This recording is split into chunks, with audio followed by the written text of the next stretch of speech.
Всем привет! Многие просили меня рассказать, как я храню свой мотоцикл. Ну, вот, собственно, ответ. Вот так. Я затащил его к себе домой, на 6-й этаж. Было, конечно, тяжело. Закатил его к себе в комнату. И вот таким вот образом храню. Просто он у меня стоит в моей комнате, в сухости, в тепле. Все полностью рабочий. Батареи я отсоединил. Для тех, кому интересно. Вот. Я просто отсоединил батареи. Если нужно мне, допустим, проверить, я возьму, подсоединю провод. Все, я подсоединил. Все, включил.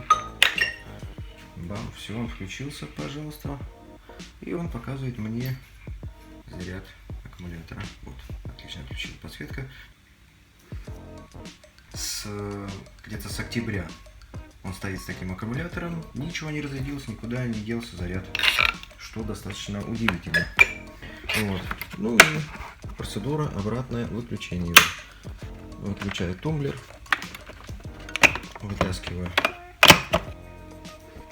Ну и все, и просто его закрываю.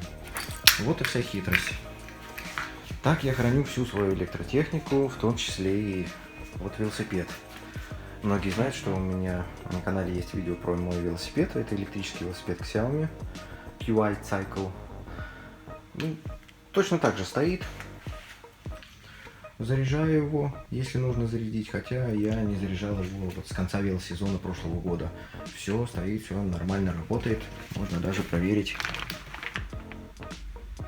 Посмотрим, вот он. Заряжается. Вот он включился, сколько тут? 20% заряда. Ну, конечно, у велосипеда быстрее заряд тает, потому что он все-таки стоит дольше, чем мотоцикл. Ну, а так можно вот на батарее проверить заряд, нажав на кнопочку. Вот они, лампочки мигают. Камера, настраивайся. Я надеюсь, было видно.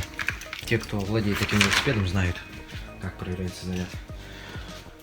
Ну, собственно, вот так я и храню всю свою технику. Вот он у меня стоит. Что велосипед, что мотоцикл.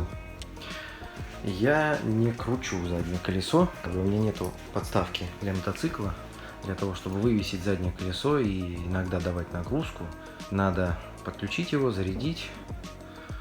Точнее, сначала дать разрядиться аккумулятору, вывесить заднее колесо, выжать, значит, гашетку, чтобы оно не крутилось, и потом поставить его на заряд, чтобы батарея чувствовала нагрузку. Ну, здесь все-таки аккумуляторные батареи, поэтому я думаю, ей ничего не будет. Хотя летом увидим. Мотоцикл чувствует себя прекрасно. Вот такой вот маленький обзор. Всем спасибо за внимание. Не забывайте подписаться, поставить лайк. Я буду стараться для вас дальше. Всем пока.